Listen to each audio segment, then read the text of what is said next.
연휴였었죠. 토요일, 일요일, 월요일 6월 6일 현충일까지 해서 이제 3일의 연휴를 끝내고 이제 화요일이 됐습니다. 자, 지난 6월 1일 지방선거에서 국민의힘이 압승을 거두게 되었는데요.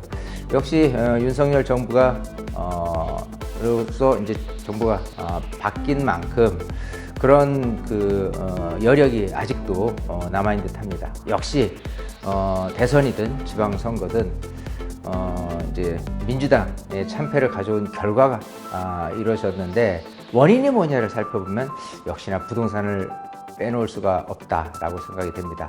자, 그래서 우리는 이 시간을 통해서 부동산 쏙쏙 들여다보는 뉴스를 통해서요, 부동산 좀 자세히 살펴보는 시간을 갖도록 하겠습니다. 오세훈표 모아주택 모아타운 젠걸음 최고 15층으로 규제 완화를 하겠다는 내용인데, 자, 일단은 오세훈 서울시장이 당선이 됐고 지금 오세훈 서울시장이 진행하는 여러 가지 방식이 있어요. 좀 큰 틀에서의 어떤 재개발 방식 같은 경우 도정법으로 진행하는 곳이죠. 그거 같은 경우는 신속 통합기획이라는 부분으로 좀 재개발 방식을 좀 절차를 간소화해서 좀 빨리빨리 진행시키겠다라는 내용하고 맞물려서 이 모아주택 모아타운이 있는데요. 이 모아주택 모아타운이 뭐냐 이제부터 우리가 알 필요가 있는데요. 여기 보면 우선 모아주택이라는 거는요, 소규모 주택 정비 사업을 얘기를 합니다.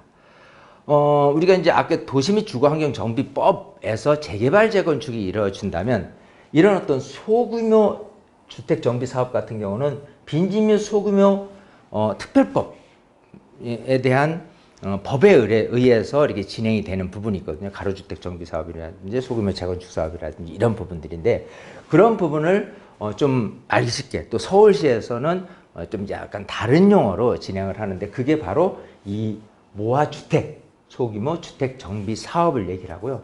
모아타운, 이거는 소규모 주택 정비 관리 지역을 얘기를 하는 거예요. 그래서 모아타운 같은 경우는 신축 구축 건물이 혼재돼 있어 대규모 재개발이 어려운 10만 평방미터 이내 노후 저층 주거지를 하나의 그룹으로 묶어서 대단지 아파트처럼 양질의 주택을 공급하고 지하주차장 등 다양한 편의시설을 확충하는 지역 단위 정비 방식이 바로 모아타운이다 라는 부분인데요. 이 모아타운 중에서 좀 핵심적인 부분은 사실 기존에 지금 소규모 이런 재개발 재건축 같은 경우에는 2종 같은 경우 이제 7층 이하로 이렇게 진행을 하도록 돼 있습니다. 그래서 이제 임대주택 건립 계획이 있어야지 심의를 통해서 높이자를 7층에서 10층까지 완화가 가능했다라는 부분인데요.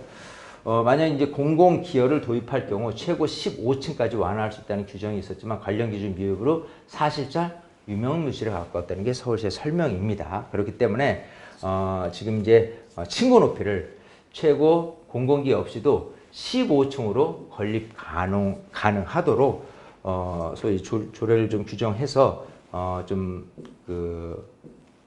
이런 소규모 모아타운, 모아주택이 좀 잘 진행될 수 있도록 이렇게 하겠다라는 부분입니다. 그래서 이 부분은 추후에 모아주택, 모아타운 같은 경우는 핫 이슈를 통해서요, 이제 서울시에서 진행하는 신속 통합기획 재개발 재건축 방식하고요, 또 이렇게 모아주택, 모아타운이라는 사업 방식을 통해서 우리가 조금 더 공부해야 할 필요가 있기 때문에 추후에 핫 이슈를 통해서 여러분들한테 자세히 알려드리도록 하겠습니다. 네, 자, 2020년 6월 7일 부동산 쏙쏙 뉴스 해설을 통해서 여러분들에게 정말 이제 오늘에 대한 뉴스, 부동산에 관련된 뉴스를 알려드렸는데요. 굉장히 좀 점점 부동산에 대한 뉴스만큼은 중요하지 않나 생각이 됩니다. 왜냐하면 계속해서 뭔가를 변화를 추구하려는, 특히 이제 서울시장의 움직임, 또 국토교통부, 재정경제부에 대한 움직임을 우리가 계속 들여다보면서 어떻게 시장이 변할 것인지에 대해서 알아야 될 필요가 있다라고 생각을 되기 때문에요. 이 시간 꼭 빼먹지 말고 여러분들이 많이 경청해 주시면 감사하겠습니다.